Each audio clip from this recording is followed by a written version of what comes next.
ஸ்ரீமதே ராமானுஜாய நமஹ. நம்ம பார்த்துட்டு இருக்க இந்த கோவில் தமிழ்நாட்டில் கடலூர் கிட்ட இருக்கிற திருவேந்திபுரம் என்ற ஊரில் இருக்கும் ஸ்ரீ தேவநாத பெருமாளோட கோவில். இங்கே நம்ம கோவிலுக்கு பின்பக்கம் கெடிலம் ஆறு ஓடுறத பார்த்தோம் ஒரு வீடியோவில். அதான் 2 நீர்நிலைகள் இருக்குது இந்த இடத்துல. ஒன்று கோவிலோட பின்பக்கம், இன்னொன்று கோவிலோட முன்னாடி அந்த கோவில் பிரகாரம் நம்ம பிரதட்சணம் பண்ணும்போது அங்கே நம்ம ஒரு கிணறு பார்க்குறோம். ஏன் இங்கே 2 அப்படின்றத நம்ம பார்க்கலாம். பெருமாளுக்கு ஒரு தடவை ரொம்ப தாகம் எடுக்கிறது. ஏன்னா ஒரு வார் முடிஞ்சு வர்றவர் இந்த இடத்துக்கு வரும்போது ரொம்ப தாகம். அப்போ பெருமாளோடய எப்போவுமே இருக்கிற ஆதிசேஷனும் கருட பகவான் இவா 2 பேரும் பெருமாளுக்கு ஜலம் கொண்டு வரத்துக்காக ஏற்பாடு பண்ணுறா.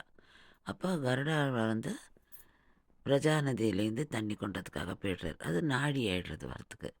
பெருமாளுக்கு தாகம் ரொம்ப ஜாஸ்தியாக இருது.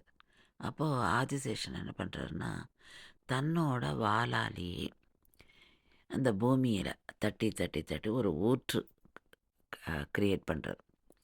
அந்த ஊற்றுலேருந்து தண்ணியை எடுத்து பெருமாளோட தாகத்தை தீர்க்கிறார். ஸோ அந்த இடம்தான் நம்ம இன்றைக்கும் இந்த கோவிலில் ஃப்ரண்ட் சைடில் பார்க்குறோம். அந்த கோவில் நம்ம மெயின் என்ட்ரன்ஸ்குள்ளே போன உடனே மூலவர் சன்னதிக்கு வெளில பிரதட்சணம் பண்ணும்போது இமீடியட்டாக நம்ம பார்க்குறது இந்த ஆதிசேஷ கிணறு தான். இந்த கிணறு ரொம்ப புனிதம் நமக்கு. அதனால் இங்கே பக்தர்கள்லாம் பால்லாம் அங்கே இருக்கிற அந்த புத்தில் ஊற்று விளக்கேற்றி கற்பூரம் ஏற்றிலாம் அவள் ப்ரே பண்ணுவாள். இதில் இருக்கிற இந்த ஜலத்தை தான் இங்கே பெருமாளுக்கு பிரசாதம் தயாரிக்கிறதுக்கு யூஸ் பண்ணுறாள். அது இன்னும் இந்த கிணற்றோட விசேஷம். அது ஆதிசேஷ கிணறு.